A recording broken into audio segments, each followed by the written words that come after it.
인천 온누리교회 창립 17주년을 진심으로 축하드립니다.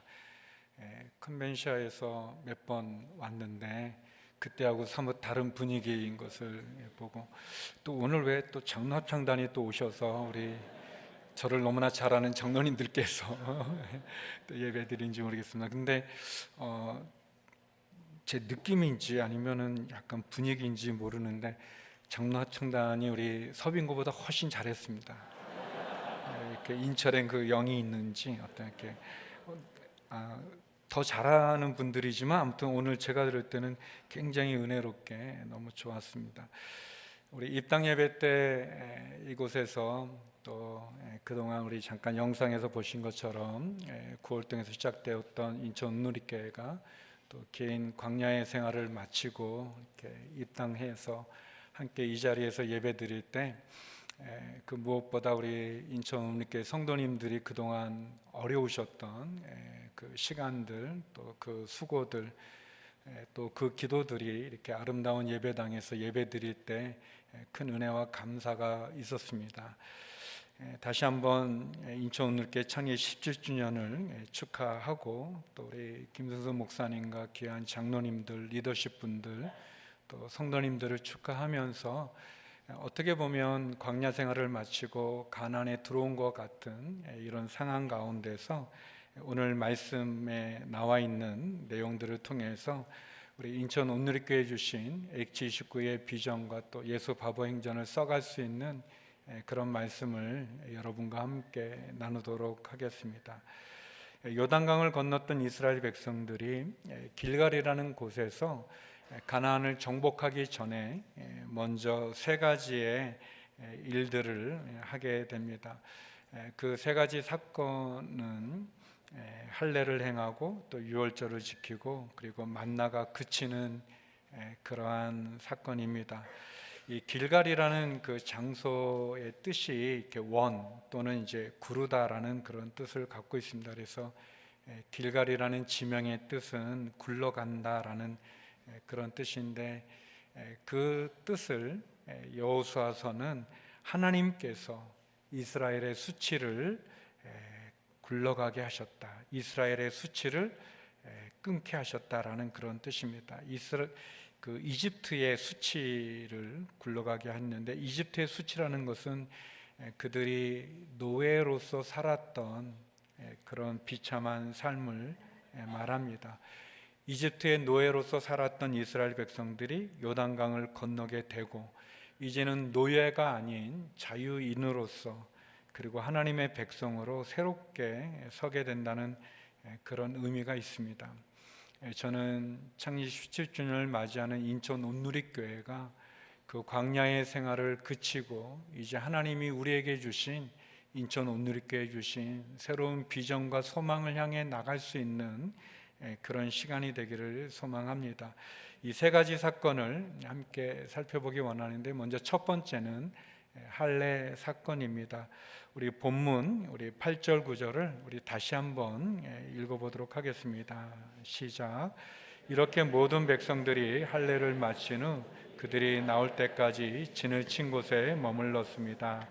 그때 여호와께서 여호수아에게 말씀하셨습니다. 오늘 내가 너희에게서 이집트의 수치를 굴러내버렸다. 그리하여 그곳 이름이 오늘날까지 길갈이라 불리게 됐습니다. 할례는 남자의 몸의 일부분을 제거하는 의식입니다. 이 의식은 하나님께서 아브라함을 그의 백성으로 부를 때 주셨던 언약의 표시이죠.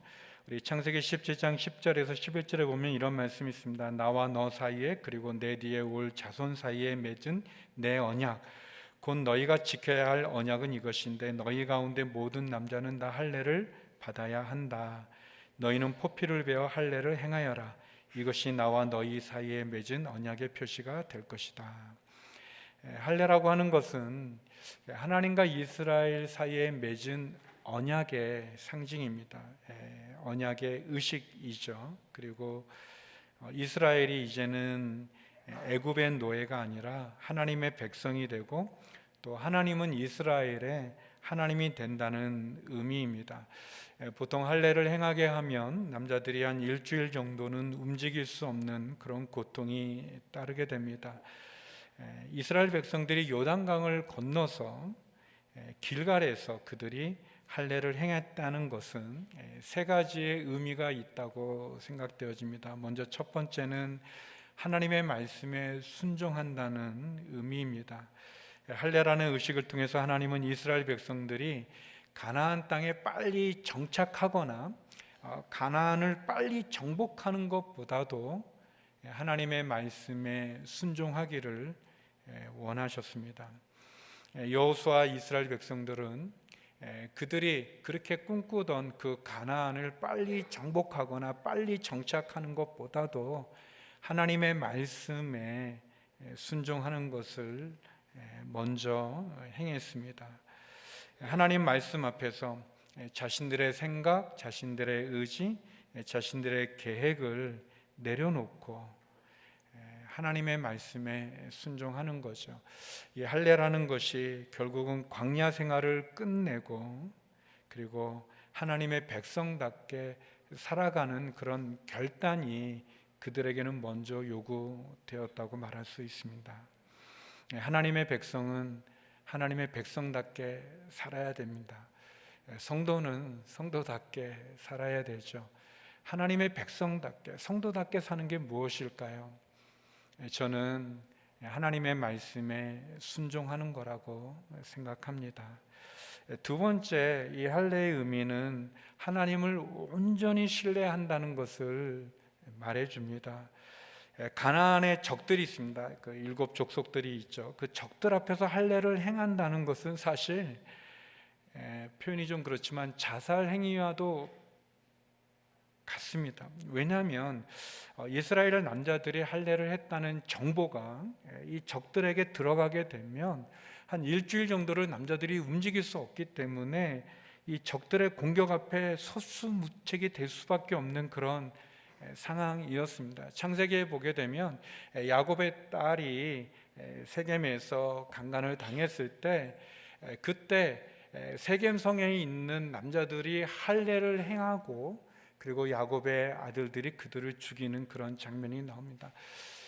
이 길갈에서 요단강을 건너서 적들 앞에서 이 할례를 행했다라고 하는 것은 굉장히 위험할 수 있는 전략적으로 안전이 참 어리석은 그런 행동입니다. 그런데 하나님을 신뢰하는 것이 가나안을 정복하고 전쟁에 아주 뛰어난 무기들로 무장하고 그리고 전쟁에 나가는 것보다 더 중요하다는 것을 우리에게 보여줍니다. 불신의 세대는 광야 생활 가운데 죽었습니다. 그리고 할례를 행하지 않은 새로 하나님을 믿는 그 믿음의 세대로 하나님의 일을 이루어 나가는 거죠. 길갈은 어떻게 보면 사망을 전제로 한 부활의 장소이기도 합니다.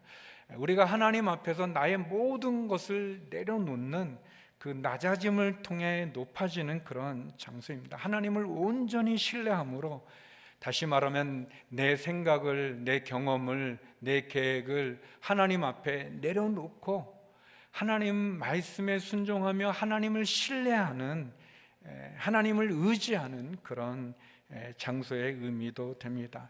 또 세 번째 할례의 의미가 있다면 그것은 하나님의 거룩을 소유하는 그런 의미입니다. 육체를 자른 것뿐만 아니라 그들의 삶이 거룩해져야 됩니다. 이제 가나안에서 정복 전쟁을 하기 전에 먼저 그들이 이집트에서 가졌던 간음과 간통과 남색 등등의 이집트의 모든 부끄러움과 성적인 그 부끄러움에서 그들 자신이 거룩해진다고 하는 것은 그들의 삶의 모든 영역에서, 영적인 영역에서 거룩하게 구별된다는 것을 의미합니다. 그런 점에서 이 겉으로 하는, 몸에 하는 할례도 중요하지만 마음에 받는 할례가 더 중요한 의미를 갖습니다. 사도 바울은 이렇게 설명합니다. 로마서 2장 28절에서 29절 말씀인데 우리 같이 한번 읽어보겠습니다. 시작. 겉으로 유대 사람이라고 해서 참 유대 사람이 아니고 몸에 받는 할례가 참 할례가 아닙니다. 오히려 속 사람이 유대 사람이라야 참 유대 사람이며 문자된 율법에 의해서가 아니라 성령으로 마음에 받는 할례가 참 할례입니다. 그 칭찬은 사람에게서 아니라 하나님에게서 옵니다. 몸에 하는 할례뿐만 아니라 우리의 삶에, 우리의 인생에 하는 할례가, 마음에 받는 할례가 참 할례라고 얘기합니다. 사랑하는 인천 온누리교회 성도 여러분, 우리 창립 17주년을 맞이하면서 하나님의 말씀에 순종하고 하나님 온전히 신뢰하며 그리고 하나님의 성도답게 거룩함으로 하나님의 거룩함을 소유하는 우리 인천 온누리교회 성도가 되기를 간절히 소망합니다. 길갈에서의 서원의 두 번째 사건은 유월절입니다. 유월절, 우리 본문 10절 말씀을 같이 한번 읽어보겠습니다. 시작. 그달 14일 저녁 이스라엘 백성들은 길갈에 진을 치고 있는 동안 여리고 평지에서 유월절을 지켰습니다. 유월절은 히브리어로 패사라는 단어를 사용합니다. 이렇게 영어로 패스오버, 넘어간다라는 그런 의미죠. 우리가 아는 것처럼 출애굽 때 바로는 이스라엘 백성들을 놓아주지 않았습니다. 그때 마지막 10번째 장자의 재앙을 통해서 바로는 이스라엘 백성들을 놓아주게 되죠. 그 장자의 재앙은 이집트의 처음 난 모든 생명들, 사람이든 가축이든 모든 생명들의 처음 난 초태생과 처음 난 장자를 죽이는 그러한 하나님의 심판이었습니다. 그때 이스라엘 백성들이 머물렀던 곳에서는 어린 양의 피를 좌우 문 설주와 임방에 발랐고, 그리고 그 어린 양의 피가 칠해진 그 집 안에 있었던 이스라엘의 장자들은 죽음을 면하게 되는 그러한 사건을 의미하는, 그것을 기념하는 의식이었습니다. 그러니까 유월절이라고 하는 것은 모두가 다 죽어야 되는데 이 대신 죽은 어린 양의 피로 인해서 구원을 받는 것을 의미합니다. 저와 여러분, 우리들은 우리가 가지고 있는 죄로 말미암아서 모두가 다 죽어야만 됩니다. 하나님의 심판을 받아야 될 그러한 인생이죠. 그런데 예수 그리스도의 십자가의 보혈로 말미암아 우리가 새 생명을 얻는 것을 의미합니다. 내가 죽어야 되는데, 내가 죄값을 치러야 되는데, 나를 대신해서 죽은 대속의 예수 그리스도의 십자가를 통해 구원받는 것을 의미하는 그런 의식이기도 합니다.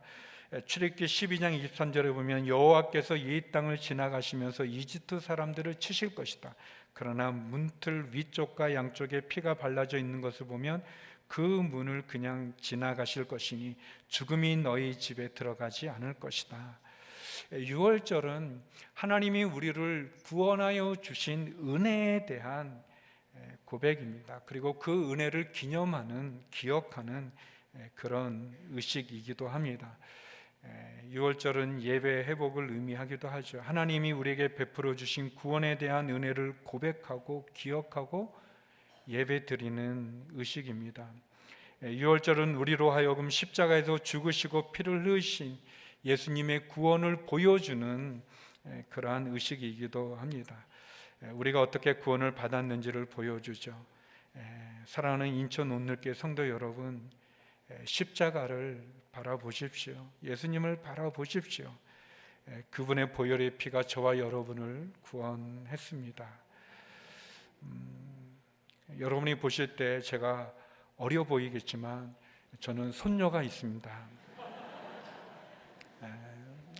그러니까 만 3살인데 한국 나이로 이제 5살 된 어린 손녀인데, 미국에 우리 큰아들 네가 사는데, 손녀가 사는데 잠깐 한국에 나왔습니다. 우리 며느리하고 이제 친정에 있는데, 부활주일 때 우리 이제 손녀가 이제 영화부에 갔는데 예배를 드리는데 그 전도사님께서 이 부활을 아주 잘 설명하기 위해서 예수님을 이렇게 등장시켰습니다. 그래서 어떤 선생님에게 그 예수님의 그 모습을 이렇게 이제 재현하는 그런 일을 했는데, 그래서 전도사님이 하셨던 거는 이제 아이들이 이제 다 누우라고 죽으라고 이렇게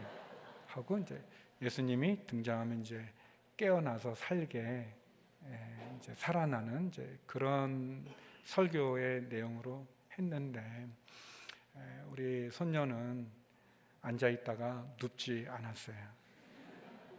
그래서 이제 사진을 찍었는데 보니까 이제 애들이 다 누웠는데 우리 아이만, 손녀만 이렇게 앉아 있더라고요.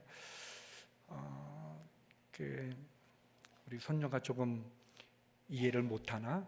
미국에서 와서 아닌데 똑똑한데 왜 그랬다. 근데 제가 감동을 받은 거는 나중에 이제 아이가 이제 엄마가 물론 너 왜 안 누웠어? 다 누우라고 그랬는데, 근데 아이가 그렇게 엄마한테 얘기했다는 거예요. 내가 죽으면 엄마가 슬플 것 같아서.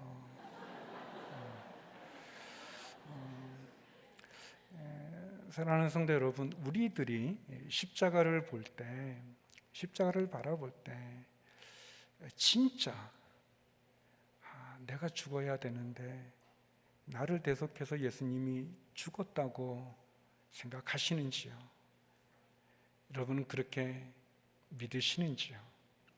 진짜 진실로 우리가 그렇게 믿는다면 그 십자가는 그냥 한 나무, 두 나무를 엮어놓은 상징은 아닐 것입니다. 유월절은 우리가 죽어야 되는데 나를 대신해 죽으신 그 예수님을 기억하는, 그 하나님의 은혜를 기억하는 그런 의식입니다. 유월절은 하나님이 살려주시고 구원하여 주셨음을 기억하고 고백하는 그런 의식이죠. 길갈에서 이스라엘 백성들이 할례를 행하고 유월절을 지켰다는 것은 그들에게 새로운 날이 시작되는 것을 의미하지 않습니까? 이스라엘 백성, 이스라엘 달력이 있죠. 이스라엘 달력으로 1월 1일이 되어지는 새로 태어난 이스라엘 백성들이 그 이집트의 노예에서 벗어나 새롭게 회복된 그것을 기념하는 그 날이 유월절인 거죠. 하나님의 은혜를 기억하고 예배를 회복하고 예수 그리스도의 십자가의 보혈의 피로 구원받음을 기억하는 그 은혜를 마음에 품은 우리들이 드리는 그 예배가 우리가 지금 드리는 예배가 아니겠는지요. 더불어 우리가 십자가를 바라보고 그 십자가의 예수 그리스도를 만남으로 우리의 삶 속에서 나를 구원하여 주신 그 은혜를 바라보면서 주님이 나를 위해 죽으셨으니 내가 못할 일이 무엇이 있겠는가? 내가 힘들고 어렵지만 나를 위해 대신 죽으신 그 하나님의 사랑이 내게 있는데 그 은혜를 붙잡고 그 십자가를 바라보면서 다시 힘을 내어 용기를 내어 한 주를 살아나갈 수 있는 우리 모두가 되기를 주의 이름으로 축원합니다. 세 번째, 길갈의 선이 우리에게 보여주는 메시지는 만나입니다. 만나. 우리 11절에서 12절 말씀을 우리 같이 한번 읽어보겠습니다. 시작. 그리고 유월절 다음 날부터 그들은 그 땅에서 난 것을 그날 그들은 무교본과 볶은 곡식을 먹었습니다. 그들이 그 땅에서 난 것을 먹은 다음 날 만나가 그쳤습니다. 이스라엘 백성들을 위한 만나는 더 이상 없었습니다. 그해 그들은 가나안에서 난 것을 먹었습니다. 여러분, 만나는 하늘의 양식이라고 말합니다. 만나는 그러니까 사람들이 수고해서 노력해서 땀을 흘려서 얻은 음식이 아니라 하나님께서 하늘에서 내려진 양식이죠. 보통 양식은 다 땅에서 또 뭐 바다에서 이렇게 얻어내는 건데, 만나는 하늘에서 하나님이 주시는 양식입니다. 그 만나 뜻이 이것이 무엇이냐라는 그런 뜻인데요, 출애굽기 16장 15절에 보면 이스라엘 백성들이 그것을 보고 서로 이게 무엇이냐고 했습니다. 이스라엘 백성들은 그것이 무엇인지 몰랐던 것입니다. 모세는 이스라엘 백성들에게 말했습니다. 여호와께서 너희에게 먹으라고 주신 것이다. 그러니까 이 만나는 하나님이 주신 양식입니다. 광야 40년 동안 하나님은 신실하게 만나를 주셨습니다. 그런데 이제 이스라엘 백성들이 가나안에서 그 땅의 소산을 먹은 다음 날부터는 이 만나가 그쳤어요. 더 이상 만나가 없었어요. 40년 동안, 굉장히 오랜 기간 동안 하늘에서 정확하게 내렸던 그 만나가 그친 겁니다. 만나가 그친 여기에는 세 가지 의미가 있다고 저는 생각합니다. 첫째는 만나는 한시적인 하나님의 은혜라는 겁니다. 만나가 축복입니다. 하나님이 직접 먹여주신 하늘에서 내려진 양식이고 은혜인데, 근데 이 은혜는 약속의 땅인 가나안에 들어가기 전까지만 주어지는 특별한 음식이라는 겁니다. 이 특별한 음식이 만나는 특별한 시기, 광야 생활에 필요했고, 이제 일상적인 삶에서는 일상적인 은혜가 필요하다는 겁니다. 만나는 광야라고 하는 특별한 장소에만, 특별한 시간에만 주어진 것입니다. 이제 이스라엘 백성들은 가나안의 소산을 먹어야 됩니다.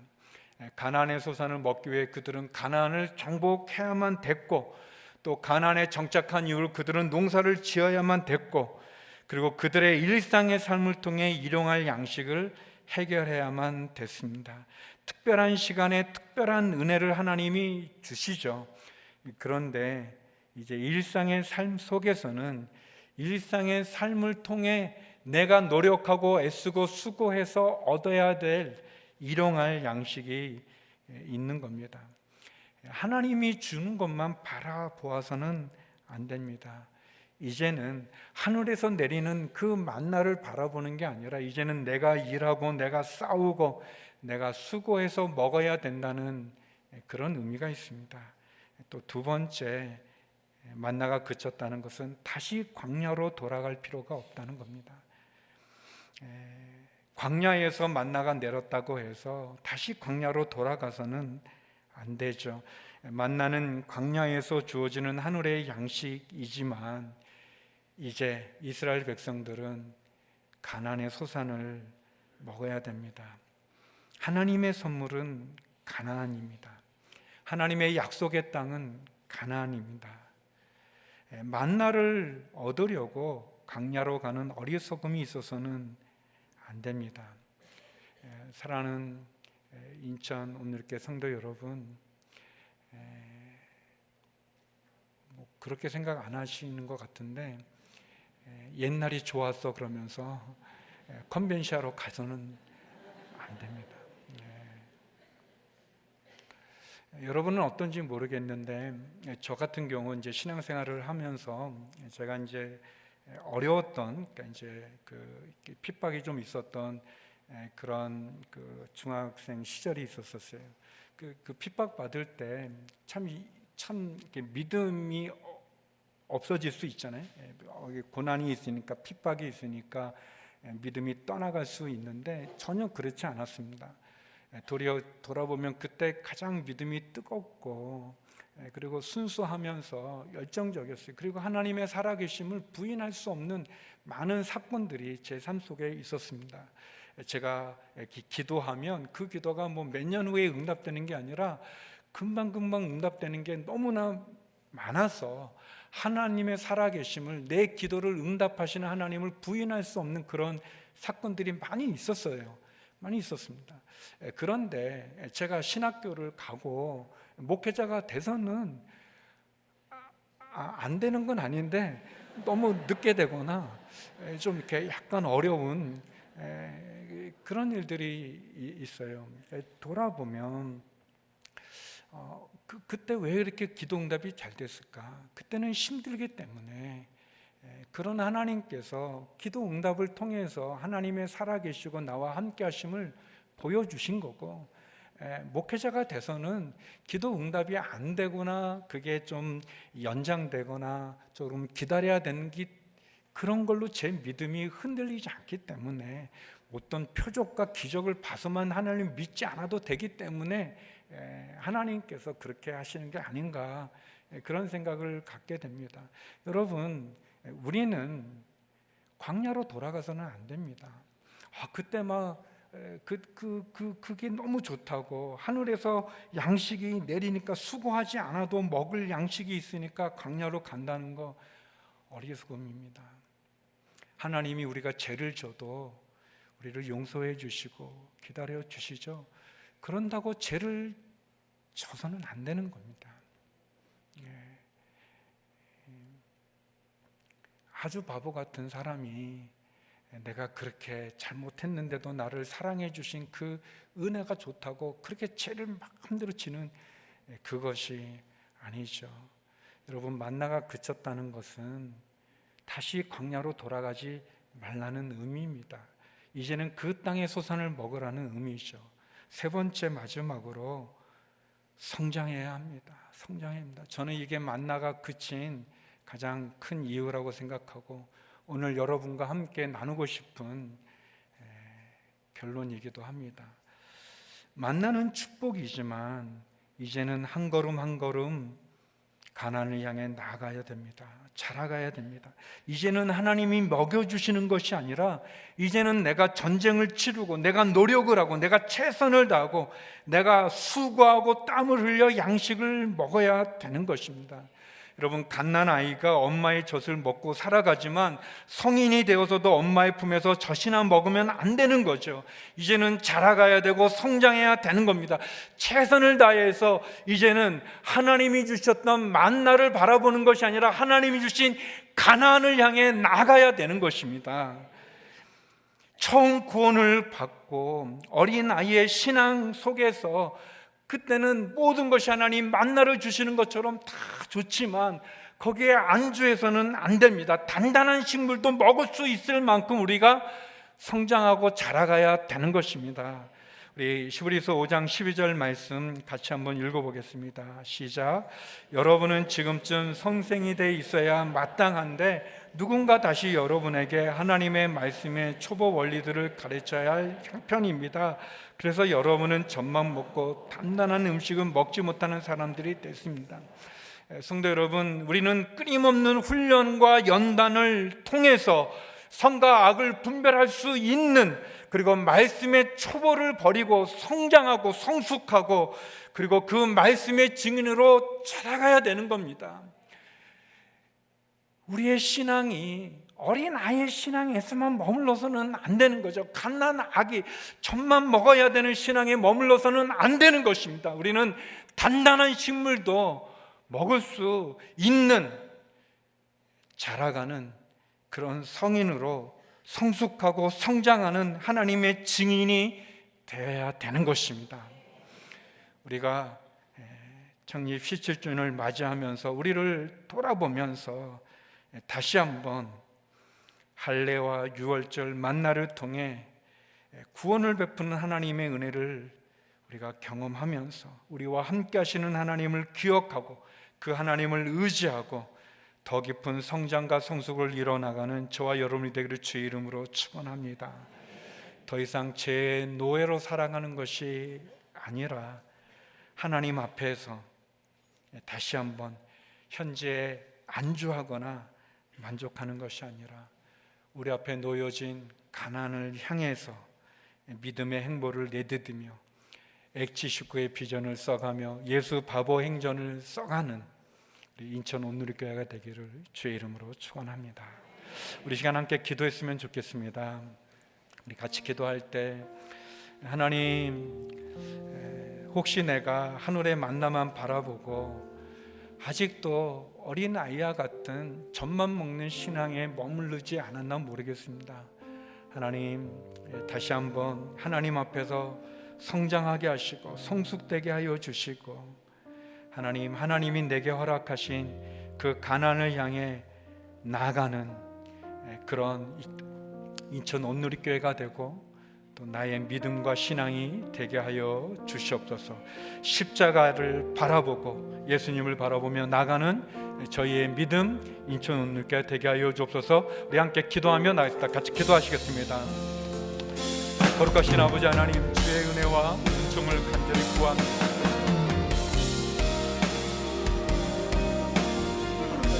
하나님 아버지 도와주시옵소서.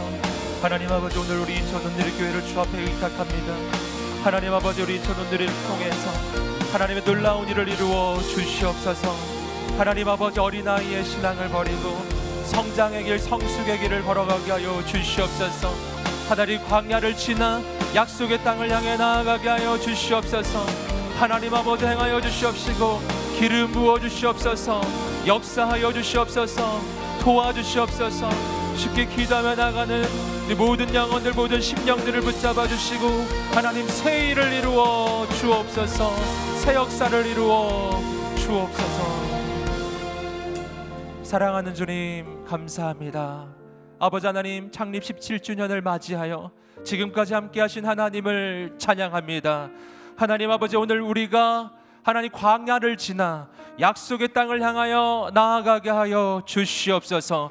어린아이의 모든 신앙을 버리고 이제는 장성하여 예수 그리스도만 바라보게 하여 주시옵소서. 주님 주신 거룩한 사명, 복음을 증거하며 이 땅에 하나님의 나라를 이루어가는 거룩한 X29의 비전, 또한 예수 바보행전의 놀라운 하나님의 역사가 하나님 우리 인천 온누리교회를 통하여 나타나게 하여 주시옵소서. 주께서 행하실 것을 기대합니다. 주님만 바라봅니다. 믿음의 발걸음을 옮기는 모든 한 사람 한 사람 하나님의 백성들을 축복하여 주시옵소서. 감사하며 예수님의 이름으로 기도드립니다. 아멘.